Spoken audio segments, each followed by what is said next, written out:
नमस्कार दोस्तों, आज हम कहानियों की अगली कड़ी में मुंशी प्रेमचंद जी द्वारा लिखित कहानी खून सफ़ेद को सुनते हैं।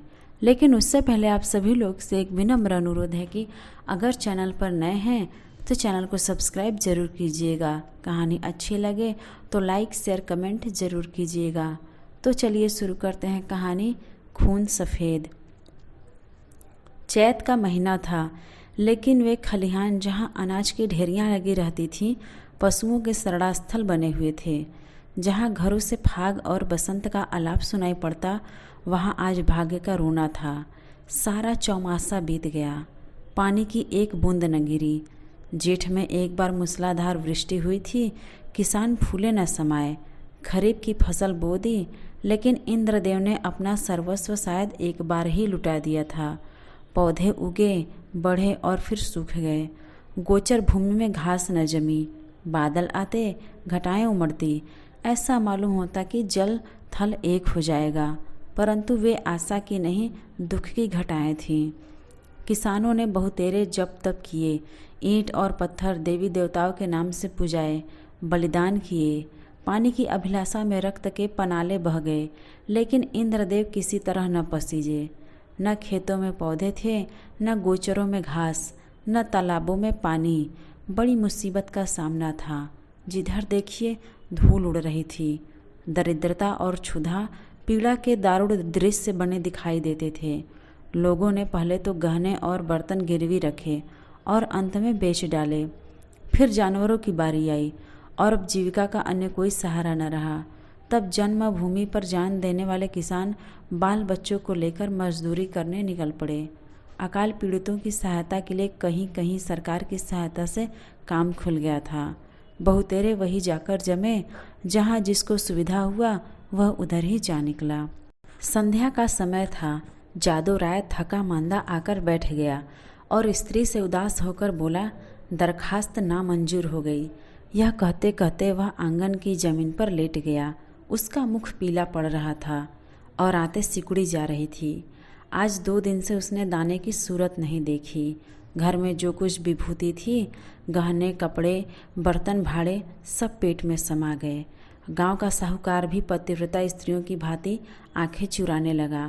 केवल तकाबी का सहारा था। उसी के लिए दरखास्त दी थी, लेकिन आज वह भी नामंजूर हो गई। आशा का झिलमिलाता हुआ दीपक बुझ गया। देवकी ने पति को करुण दृष्टि से देखा। उसकी आंखों में आंसू उमड़ आए। पति दिन भर का थाका मांदा घर आया है, उसे क्या खिलाए। लज्जा के मारे वह हाथ पैर धोने के लिए पानी भी नहीं लाई। जब हाथ पैर धोकर आशा भरी चितवन से वह उसकी ओर देखेगा, तब वह उसे खाने के लिए क्या देगी। उसने कई दिन से दाने की सूरत नहीं देखी थी, लेकिन इस समय उसे जो दुख हो रहा था वह क्षुधा तुरता के कष्ट से कई गुना अधिक था। स्त्री घर की लक्ष्मी है। घर के प्राणियों को खिलाना पिलाना वह अपना कर्तव्य समझती है, और चाहे यह उसका अन्याय ही क्यों न हो, लेकिन अपनी दीनहीन दशा पर जो मानसिक वेदना उसे होती है वह पुरुषों को नहीं हो सकती। हठात उसका बच्चा साधो नींद से चौंका और मिठाई के लालच में आकर वह बाप से लिपट गया। इस बच्चे ने आज प्रायः काल चने की रोटी का एक टुकड़ा खाया था और तब से कई बार उठा और कई बार रोते रोते सो गया। 4 वर्ष का नादान बच्चा, उसे वर्षा और मिठाई में कोई संबंध दिखाई नहीं देता था। जादू राय ने उसे गोद में उठा लिया और उसकी ओर दुख भरी दृष्टि से देखा। गर्दन झुक गई और हृदय पीड़ा आंखों में न समा सकी। दूसरे दिन वह परिवार भी घर से बाहर निकला। जिस तरह पुरुष के चित्त अभिमान और स्त्री की आंख से लज्जा नहीं निकलती, उसी तरह अपनी मेहनत से रोटी कमाने वाला किसान भी मजदूरी की खोज में घर से बाहर नहीं निकलता। लेकिन हाँ, पापी पेट तू सब कुछ कर सकता है। मान और अभिमान, ग्लानि और लज्जा के सब चमकते हुए तारे तेरी काली घटाओं की ओट में छिप जाते हैं। प्रभात का समय था। ये दोनों विपत्ति के सताए घर से निकले। जादू राय ने लड़के को पीठ पर लिया। देवकी ने फटे पुराने कपड़ों की वह गठरी सिर पर रखी, जिस पर विपत्ति को भी तरस आता। दोनों की आंखें आंसुओं से भरी थी। देवकी रोती रही, जादू राय चुपचाप था। गांव के 2-4 आदमियों से भेंट भी हुई। किसी ने इतना भी नहीं पूछा कि कहाँ जाते हो। किसी के हृदय में सहानुभूति का वास न था। जब ये लोग लालगंज पहुँचे उस समय सूर्य ठीक सिर पर था। देखा मीलों तक आदमी ही आदमी दिखाई देते थे, लेकिन हर चेहरे पर दीनता और दुख के चिन्ह झलक रहे थे। बैसाख की जलती हुई धूप थी। आग के झोंके जोर जोर से हरहराते हुए चल रहे थे। ऐसे समय में हड्डियों के अगणित ढांचे, जिनके शरीर पर किसी प्रकार का कपड़ा न था, मिट्टी खोदने में लगे हुए थे। मानो वह मरघट भूमि थी जहाँ मुर्दे अपने हाथों अपनी कब्र खोद रहे थे। बूढ़े और जवान, मर्द और बच्चे, सब के सब ऐसे निराश और विवश होकर काम में लगे हुए थे मानो मृत्यु और भूख उनके सामने बैठी घूर रही है। इस आफत में न कोई किसी का मित्र था, न हित। दया, सहृदयता और प्रेम, ये सब मानवीय भाव हैं जिनका कर्ता मनुष्य है। प्रकृति ने हमको केवल एक भाव प्रदान किया है और वह स्वार्थ है। मानवीय भाव बहुधा कपटी मित्रों की भांति हमारा साथ छोड़ देते हैं, पर यह ईश्वर प्रदत्त गुण हमारा गला नहीं छोड़ता। 8 दिन बीत गए थे। संध्या समय काम समाप्त हो चुका था। डेरे से कुछ दूर आम का एक बाग था। वहीं एक पेड़ के नीचे जादू राय और देवकी बैठी हुई थी। दोनों ऐसे कृष हो रहे थे कि उनकी सूरत नहीं पहचानी जाती थी। अब वह स्वाधीन कृषक नहीं रहे। समय के हेर फेर से आज दोनों मजदूर बने बैठे हैं। जादू राय ने बच्चे को जमीन पर सुला दिया। उसे कई दिन से बुखार आ रहा है। कमल सा चेहरा मुरझा गया है। देवकी ने धीरे से हिलाकर कहा, बेटा आंखें खोलो, देखो सांझ हो गई। साधो ने आंखें खोल दी। बुखार उतर गया था। बोला, क्या हम घर आ गए माँ? घर की याद आ गई। देवकी की आंखें डबडबा आई। उसने कहा, नहीं बेटा, तुम अच्छे हो जाओगे तो घर चलेंगे। उठकर देखो कैसा अच्छा बाग है। साधो माँ के हाथों के सहारे उठा और बोला, माँ मुझे बड़ी भूख लगी है, लेकिन तुम्हारे पास तो कुछ भी नहीं है। मुझे क्या खाने को दोगी? देवकी के हृदय में चोट लगी, पर धीरज धर के बोली, नहीं बेटा, तुम्हारे खाने को मेरे पास सब कुछ है। तुम्हारे दादा पानी लाते हैं तो नरम नरम रोटियां अभी बनाए देती हूँ। साधो ने माँ की गोद में सिर रख लिया और बोला, माँ मैं न होता तो तुम्हें इतना दुख न होता। यह कहकर वो फूट फूट कर रोने लगा। यह वही बेसमझ बच्चा है जो 2 सप्ताह पहले मिठाइयों के लिए दुनिया सिर पर उठा लेता था। दुख और चिंता ने कैसा अनर्थ कर दिया है। यह विपत्ति का ही फल है। कितना दुखपूर्ण, कितना करुणाजनक व्यापार है। इसी बीच में कई आदमी लालटेन लिए हुए वहां आए। फिर गाड़ियां आई। उन पर डेरे और खेमे लदे हुए थे। दम के दम यहाँ खेमे गड़ गए। सारे बाग में चहल पहल नजर आने लगी। देवकी रोटियां सेक रही थी। साधो धीरे धीरे उठा और आश्चर्य से देखता हुआ एक डेरे के नज़दीक जाकर खड़ा हो गया। पादरी मोहनदास खेमे से बाहर निकले तो साधो उन्हें खड़ा दिखाई दिया। उसकी सूरत पर उन्हें तरस आ गया। प्रेम की नदी उमड़ आई। बच्चे को गोद में लेकर खेमे में एक गद्देदार कोच पर बिठा दिया और तब बिस्कुट और केले खाने को दिए। लड़के ने अपनी ज़िंदगी में इन स्वादिष्ट चीज़ों को कभी न देखा था। बुखार की बेचैन करने वाली भूख अलग मार रही थी। उसने खूब मन भर खाया और तब कृतज्ञ नेत्रों से देखते हुए पादरी साहब के पास जाकर बोला, तुम हमको रोज़ ऐसी चीज़ें खिलाओगे? पादरी साहब इन भोलेपन पर मुस्कुरा के बोले, मेरे पास इससे भी अच्छी अच्छी चीज़ें हैं। इस पर साधो राय ने कहा, अब मैं रोज़ तुम्हारे पास आऊँगा। माँ के पास ऐसी चीज़ें नहीं हैं। वह मुझे रोज़ चने की रोटियाँ खिलाती हैं। उधर देवकी ने रोटियाँ बनाई और साधो को पुकारने लगी। साधो ने माँ के पास जाकर कहा, मुझे साहब ने अच्छी अच्छी चीज़ें खाने को दी हैं। साहब बड़े अच्छे हैं। देवकी ने कहा, मैंने तो तुम्हारे लिए नरम नरम रोटियां बनाई हैं, आओ तुम्हें खिलाऊं। साधो बोला, अब मैं न खाऊंगा। साहब कहते थे कि मैं तुम्हें रोज़ अच्छी अच्छी चीज़ें खिलाऊंगा। मैं अब उनके साथ रहा करूंगा। माँ ने समझा कि लड़का हंसी कर रहा है। उसे छाती से लगाकर बोली, क्यों बेटा, हमको भूल जाओगे? देखो मैं तुमसे कितना प्यार करती हूँ। साधो तुतलाकर बोला, तुम तो मुझे रोज़ चने की रोटियाँ दिया करती हो, तुम्हारे पास तो कुछ नहीं है। साहब मुझे केले और आम खिलाएंगे। यह कहकर वह फिर खेमे की ओर भागा और रात को वहीं सो गया।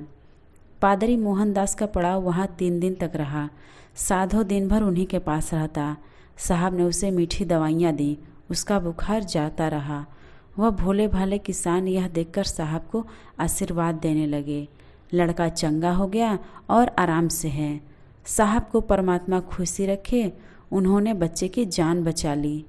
चौथे दिन रात को ही वहाँ से पादरी साहब ने कूच किया। सुबह को जब देवकी उठी तो साधु का यहाँ पता न था। उसने समझा कहीं टपके ढूंढने गया होगा, किंतु थोड़ी देर बाद देखकर उसने जादोरे से कहा, लल्लू यहाँ नहीं है। उसने भी यही कहा, कहीं टपके ढूंढता होगा। लेकिन जब सूरज निकल आया और काम पर चलने का वक्त हुआ, तब जादो राय को कुछ संशय हुआ। उसने कहा, तुम यहीं बैठी रहना, मैं अभी उसे लिए आता हूँ। जादो ने आसपास के सब बागों को छान डाला और अंत में जब 10 बज गए तो निराश लौट आया। साधु न मिला। यह देखकर देवकी ढाड़े मारकर रोने लगी। फिर दोनों अपने लाल की तलाश में निकले। अनेक विचार चित्त में आने जाने लगे। देवकी को पूरा विश्वास था कि उस साहब ने उस पर कोई मंत्र डालकर वश में कर लिया, लेकिन जादो को इस कल्पना के मान लेने में कुछ संदेह था। बच्चा इतनी दूर अनजान रास्ते पर अकेले नहीं जा सकता। फिर भी दोनों गाड़ी के पहियों और घोड़ों के टापों के निशान देखते हुए चले जाते थे। यहाँ तक कि एक सड़क पर आ पहुँचे। वहाँ गाड़ी के बहुत से निशान थे। उस विशेष लीक की पहचान न हो सकती थी। घोड़े के टाप भी एक झाड़ी तक जाकर गायब हो गए। आशा का सहारा टूट गया।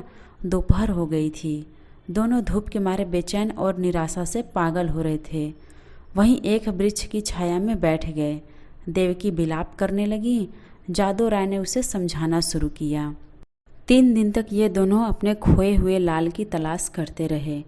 दाने से भेंट नहीं। प्यास से बेचैन होते तो 2-4 घूंट पानी गले के नीचे उतार लेते। आशा की जगह निराशा का सहारा था। दुख और करुणा के सिवाय और कोई वस्तु नहीं। किसी बच्चे के पैर के निशान देखते तो उनके दिलों में आशा तथा भय की लहरें उठने लगती थी, लेकिन प्रत्येक पग उन्हें अभिष्ट स्थान से दूर लिए जाता था। इस घटना को हुए 14 वर्ष बीत गए। इन 14 वर्षों में सारी काया पलट हो गई। चारों ओर राम राज्य दिखाई देने लगा। इंद्रदेव ने कभी उस तरह अपनी निर्दयता न दिखाई और न जमीन नहीं। उमड़ी हुई नदियों की तरह अनाज से ढेकियाँ भरी चली। उजड़े हुए गांव बस गए। मजदूर किसान बन बैठे और किसान जायदाद का तलाश में दौड़ने लगे। वही चैत के दिन थे। खलियानों में अनाज के पहाड़ खड़े थे। भाट और भिखमंगे किसानों की बढ़ती के तराने गा रहे थे। सुनारों के दरवाजे पर सारे दिन और आधी रात तक ग्राहकों का जमघट लगा रहता था। दर्जी को सिर उठाने की फुर्सत न थी। इधर उधर दरवाजों पर घोड़े हिनहिना रहे थे। देवी के पुजारियों को अजीर्ण हो रहा था। जादो राय के दिन भी फिरे। घर पर छप्पर की जगह खपरैल हो गया। दरवाजे पर अच्छे बैलों की जोड़ी बंधी हुई है। वह अब अपनी बहली पर सवार होकर बाजार जाया करता है। उसका बदन अब उतना सुडौल नहीं है। पेट पर इस सुदशा का विशेष प्रभाव पड़ा है और बाल भी सफ़ेद हो चले हैं। देवकी की गिनती भी गांव की बूढ़ी औरतों में होने लगी है। व्यावहारिक बातों में उसकी बड़ी पूछ हुआ करती है। जब वह किसी पड़ोसिन के घर जाती है तो वहाँ की बहुएं भय के मारे थरथराने लगती है। उसके कटु वाक्य और तीव्र आलोचना की सारे गांव में धाक बधी हुई है। महीन कपड़े अब उसे अच्छे नहीं लगते, लेकिन गहनों के बारे में वह उतनी उदासीन नहीं है। उनके लिए जीवन का दूसरा भाग इससे कम उज्जवल नहीं है। उनकी 2 संतानें हैं। लड़का माधो सिंह अब खेतीबाड़ी के काम में बाप की मदद करता है। लड़की का नाम शिव गौरी है। वह भी माँ को चक्की पीसने में सहायता दिया करती है और खूब गाती है। बर्तन धोना उसे पसंद नहीं, लेकिन चौका लगाने में निपुण है। गुड़ियों के ब्याह करने से उसका जी कभी नहीं भरता। आए दिन गुड़ियों के विवाह होते रहते हैं। हाँ, इनमें किफ़ायत का पूरा ध्यान रहता है। खोए हुए साधु की याद अभी बाकी है। उसकी चर्चा नित्य हुआ करती है और कभी बिना रुलाए नहीं रहती। देवकी कभी कभी सारे दिन उस लाडले बेटे की सुध में अधीर रहा करती है। सांझ हो गई थी। बैल दिन भर के थके मांदे सिर झुकाए चले आते थे। पुजारी ने ठाकुर द्वारे में घंटा बजाना शुरू कर दिया। आजकल फसल के दिन है, रोज पूजा होती है। जादो राय खाट पर बैठे नारियल पी रहे थे। शिव गौरी रास्ते में खड़ी उन बैलों को कोस रही थी जो उसके भूमि स्थल विशाल भवन का निरादर करके उसे रौदते चले जाते थे। घड़ियाल और घंटे की आवाज़ सुनते ही जादू राय भगवान का चरणामृत लेने के लिए उठे ही थे कि उन्हें अकस्मात एक नवयुवक दिखाई पड़ा, जो भूखते हुए कुत्तों को दुत्कारता बाईसाइकिल को आगे बढ़ाता हुआ चला आ रहा था। उसने उनके चरणों पर अपना सिर रख दिया।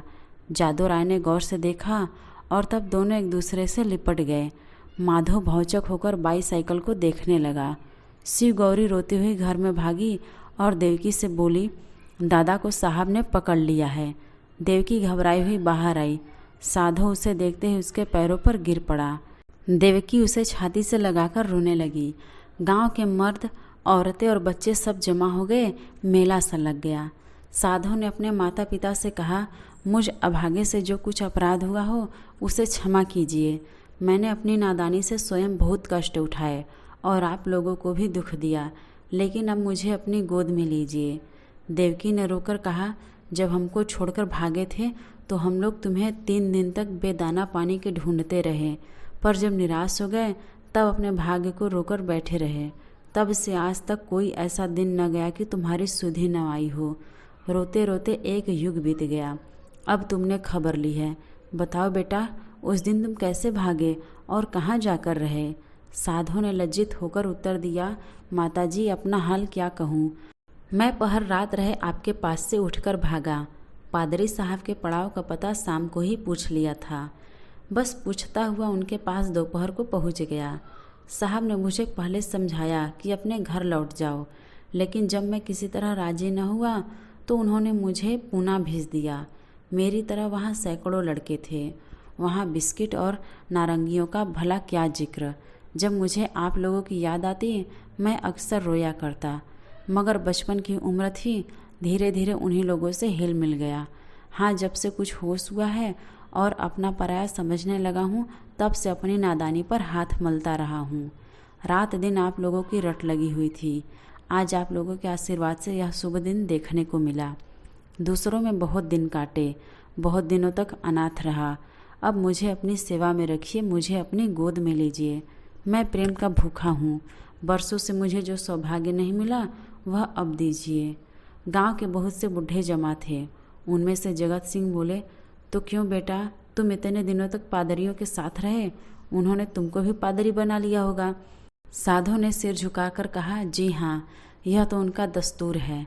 जगत सिंह ने जादू राय की तरफ देखकर कहा, यह बड़ी कठिन बात है। साधु बोला, बिरादरी मुझे जो प्रायश्चित बतलाएगी मैं उसे करूँगा। मुझसे जो कुछ बिरादरी का अपराध हुआ है नादानी से हुआ है, लेकिन मैं उसका दंड भोगने के लिए तैयार हूँ।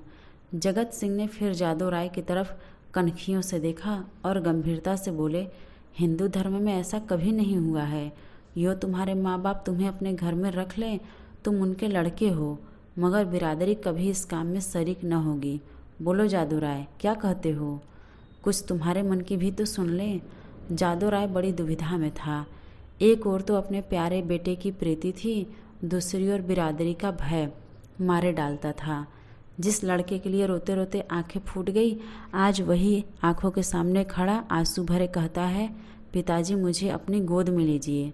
और मैं पत्थर की तरह अचल खड़ा हूँ।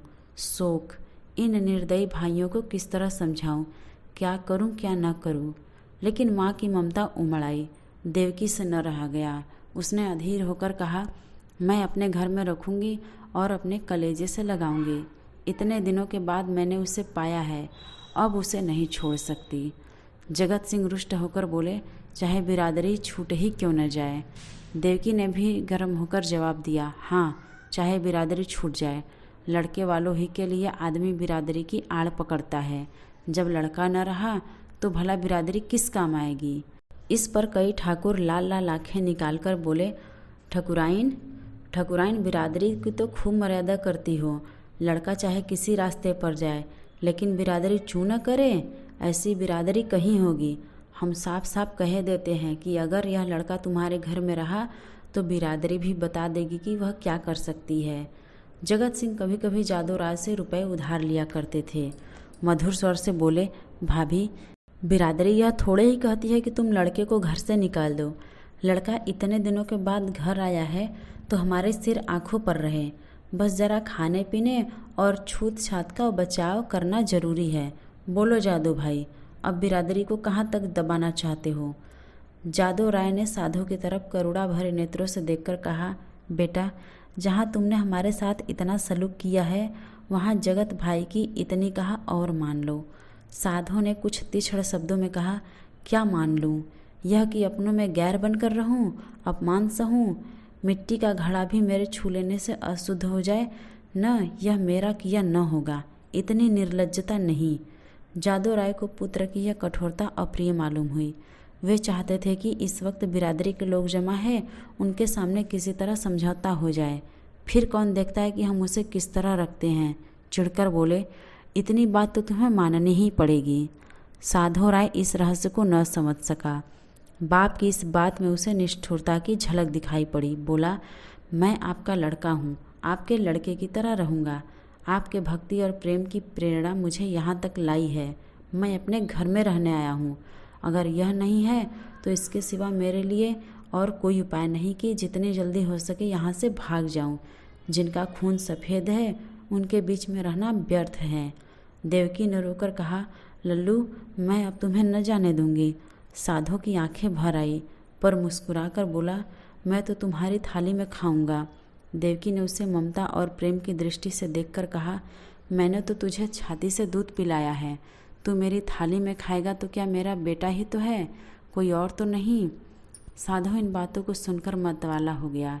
इनमें कितना स्नेह, कितना अपनापन था। बोला, माँ, आया तो मैं इसी इरादे से था कि अब कभी न जाऊंगा, लेकिन बिरादरी ने मेरे कारण यदि तुम्हें जाति च्युत कर दिया तो मुझसे न सहा जाएगा। मुझसे इन गंवारों का कोरा अभिमान न देखा जाएगा। इसलिए इस वक्त मुझे जाने दो। जब मुझे अवसर मिला करेगा तो तुम्हें देख जाया करूँगा। तुम्हारा प्रेम मेरे चित्त से नहीं जा सकता, लेकिन यह असंभव है कि इस घर में रहूं और अलग खाना खाऊं, अलग बैठूं। इसके लिए मुझे क्षमा करना। देवकी घर में से पानी लाई। साधु मुंह धोने लगा। श्री गौरी ने माँ का इशारा पाया तो डरते डरते साधु के पास गई। साधु को आदर पूर्वक दंडवत की। साधु ने पहले उन दोनों को आश्चर्य से देखा, फिर अपनी माँ को मुस्कुराते देख समझ गया।